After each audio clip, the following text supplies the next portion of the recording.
The world, as we knew it, had changed. It was a change that crept in slowly, subtly at first, like a shadow lengthening at dusk. We went about our daily lives, unaware of the storm gathering on the horizon, the darkness that would soon engulf us. Slowly, insidiously, then all at once the invasion began. The transition was jarring, a stark contrast to the peaceful existence we had known. Soldiers filled our streets, their heavy boots echoing on cobblestones, a constant reminder of their unwelcome presence. The sound was like a drumbeat of dread, pounding in our ears day and night. Their red flags, emblazoned with the swastika, replaced our own beloved flag, a symbol of our lost freedom and independence. They hung like menacing predators, casting long shadows over our homes and hearts. We learned to keep our heads down, to avoid eye contact with the occupiers, to become invisible in our own town. Every glance felt like a risk, every word unspoken a small act of defiance. Voices were kept low, hushed whispers replacing cheerful conversations, laughter gone, replaced by a heavy silence. The joy had been stolen from our streets, leaving behind only fear and uncertainty. Papa's bakery shelves were bare, the once abundant displays now empty and forlorn. The aroma of freshly baked bread, once a comforting presence, was now a distant memory. The air was thick with worry, a palpable tension that hung heavy in the bakery, and in every home. Each day brought new anxieties, new restrictions, new reasons to fear. Customers clutched their ration cards, precious slips of paper that determined their survival and held onto their meager bread rations like treasure, a symbol of hope in a time of scarcity. My world shrank to the confines of our apartment above the shop, the walls closing in, the windows offering only a limited view of the occupied town. School was closed indefinitely, the classrooms empty and silent, and my friends scattered to unknown corners of the world, leaving a void in my life. The radio, once a source of entertainment and information, brought only grim news in a foreign tongue, pronouncements of defeat and oppression. And a heavy, suffocating silence filled our home, a constant reminder of the fear and uncertainty that permeated every aspect of our lives. Nights were darker than ever before, curfew strict and unforgiving, the village silent, eerily deserted but for the occasional rumble of military trucks, a sound that sent shivers down my spine. I lay awake in the darkness, listening intently to every sound, wondering if life would ever feel normal again, if the sun would ever shine brightly on our village once more. The weight of fear settled deep in my heart, a burden too heavy for a child to bear, but one that I carried nonetheless. One evening after closing the shop, Papa called me to the cellar. He led me past sacks of flour to a hidden door in the stone wall. Inside, a frightened woman and a boy my age, Leo, waited in the shadows. Papa whispered, they were in danger, and we would help them hide. My job was to bring them food and water, to be their link to the outside. No one could know, he said. Could I be brave? Looking at Leo, fear gave way to resolve. I nodded, accepting the secret. From that night, I became their lifeline. The cellar's secret changed everything. After 2 long, agonizing weeks, the weight of our situation had become unbearable. Every day felt like an eternity, filled with uncertainty and fear. It was finally time for Leo and his mother to escape the clutches of the war that had engulfed their home. The decision was fraught with danger, but staying meant certain peril. A coded message delivered in hushed tones and concealed from prying eyes, said a guide, a beacon of hope in this dark time, would meet them at the forest's edge, their only chance at freedom. Soldiers, the ever-present symbols of oppression, patrolled the roads with relentless vigilance, their presence a constant reminder of the danger that lurked around every corner. Only I, with my knowledge of the hidden paths and the rhythms of the night, could lead them safely through the treacherous landscape. Dressed in dark clothes to blend with the shadows and avoid detection, I took Leo's small, trembling hand in mine, a silent promise of protection and unwavering resolve. Together, we slipped into the night, 2 small figures swallowed by the vast darkness.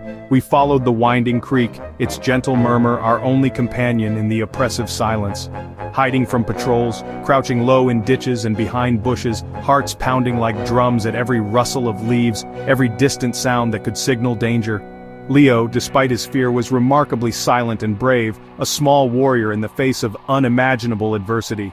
He was clutching his worn teddy bear, his only source of comfort in this terrifying ordeal. I whispered stories of hope and resilience to calm him, tales of a brighter future that awaited us beyond the darkness. Focusing on Papa's compass, its needle a steady guide in the disorienting darkness, and the faint, barely visible path ahead, our only route to safety. Each step, though heavy with fear and uncertainty, was a victory against the forces that sought to keep us captive.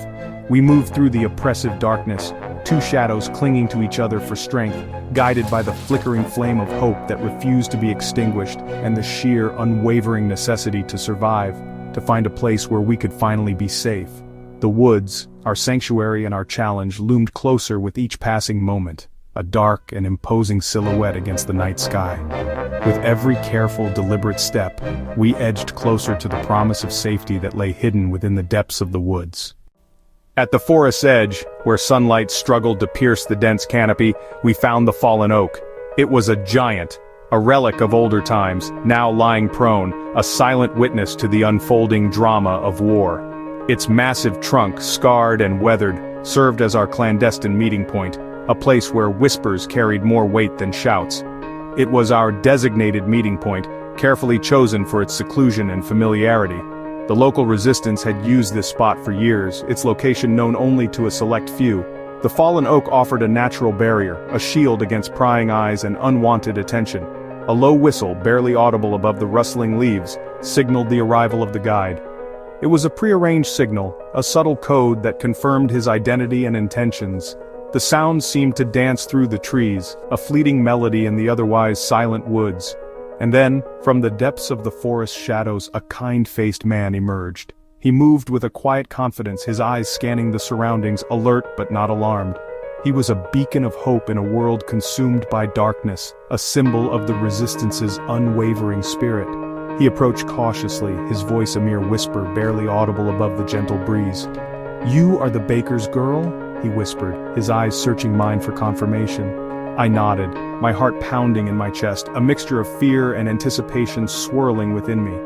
He turned his attention to Leo and his mother, offering a reassuring smile, a silent promise of safety. "You're safe now," he said, his voice low and comforting.